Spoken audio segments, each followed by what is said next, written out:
Narcissistic individuals can go all out to stalk and harass their victims. When it comes to narcissistic individuals, they're looking to regain control over the situation. They're looking to gather information for that purpose, and they are looking to intimidate and weaponize the information they have to use against their victim. However, survivors of narcissistic abuse can find themselves in the cycle of stalking and obsessing over the narcissist. There's lots of different reasons behind this, and it's not usually to intimidate or harass or regain control over the narcissistic individual. It's usually things like unresolved trauma.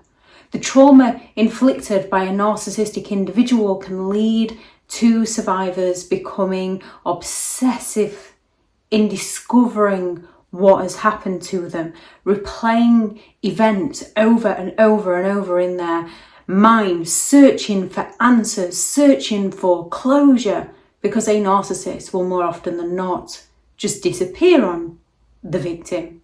Therefore, the victim can start searching through social media to try and gather the information, to try and gain the understanding of what has happened to them. The best way to handle this is to acknowledge the trauma, seek the therapy, process your feelings, have the knowledge of the information that you do know, trust your instincts on the information that you don't know, and work with a professional to gather the right tools to understanding your emotions and help you develop healthier coping strategies. Emotional attachments. Victims usually care deeply about the narcissistic individual, and the intense emotional bond that's developed during the idolization stage of the relationship with a narcissistic individual can make it incredibly challenging to let go. Survivors can feel that sort of pull to check in on the narcissist, driven between a mix of love and fear, wanting to make sure that the narcissist is far away from them, or wanting to make sure that the narcissist is okay. And then often whatever information the survivor finds, it makes the survivor feel worse. One solution to this is focus on breaking the emotional bond that you have with the narcissistic individual, creating that distance. Go all out to limit or eliminate contact that you have with the narcissist. Avoid following their social media, even if you want to try and look at something else, or try and recognize that when you do look, you often feel worse. Replace the emotional attachment with healthier connections, getting positively addicted to something else. The gaslighting effect.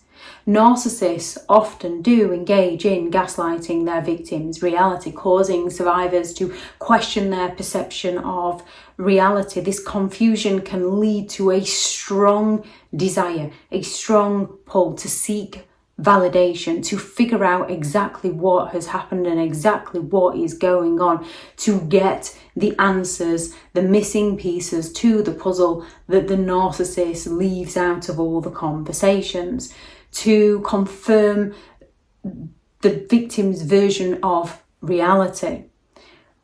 One solution, rather than checking on the narcissist for these answers, which is often going to leave you feeling worse, is to document your experience. Keep a journal to clarify your thoughts and your feelings, reinforcing your understanding of the relationship, learning about narcissism, understanding narcissism, to understand the unbelievable things that you have been through with a narcissistic individual without looking for the narcissist for answers.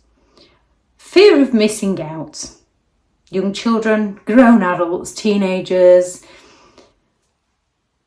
and anything in between. We can all have that fear of missing out. Survivors can have that sense of urgency to keep tabs on the narcissist, worrying about what they might be doing, who they might be with, and this can lead to that compulsive checking. Now, this isn't just survivors of narcissistic exes. This can be survivors of narcissistic parents, narcissistic siblings, narcissistic friends.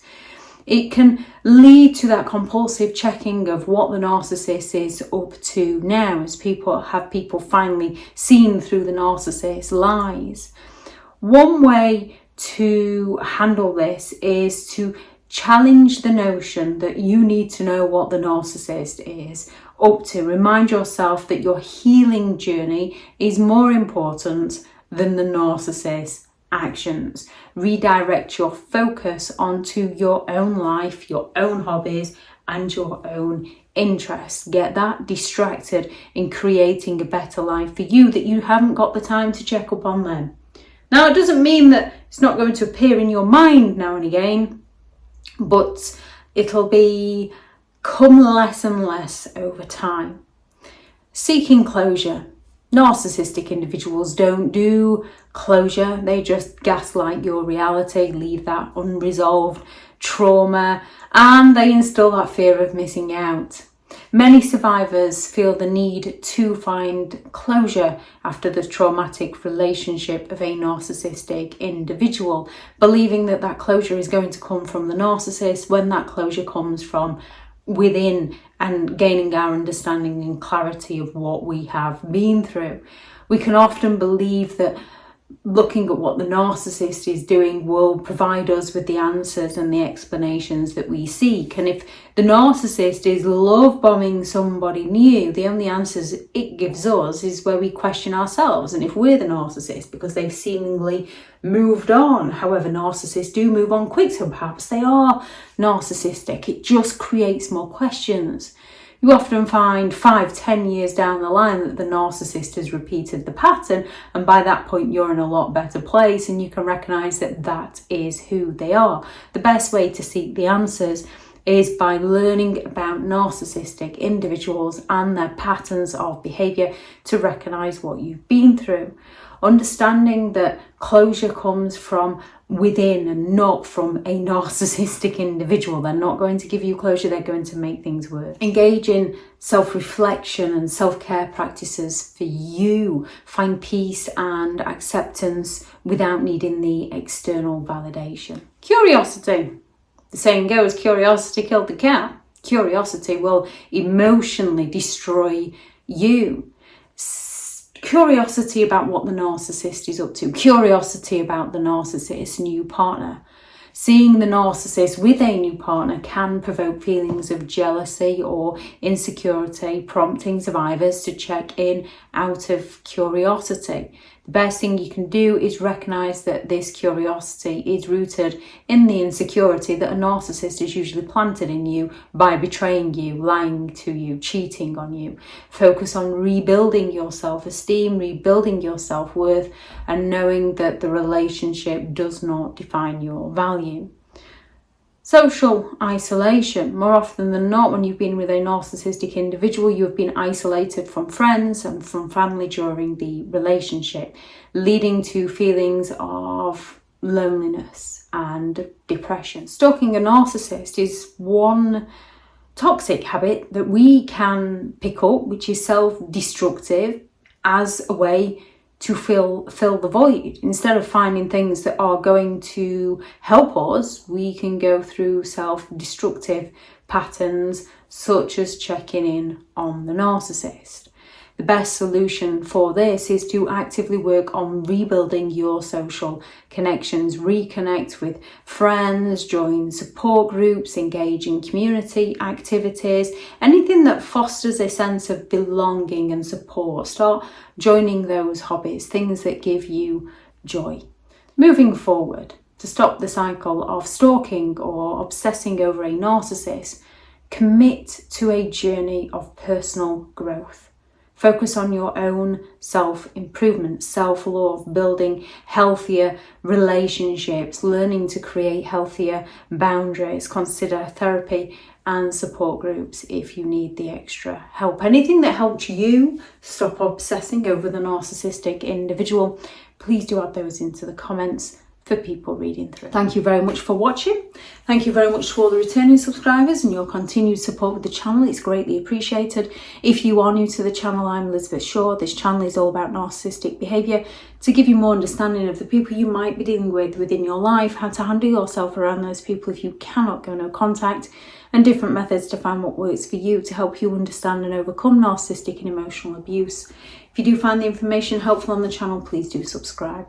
If you are looking for further help and support in understanding and overcoming narcissistic and emotional abuse, I do have several online guides available, and those teachable links are in the video description.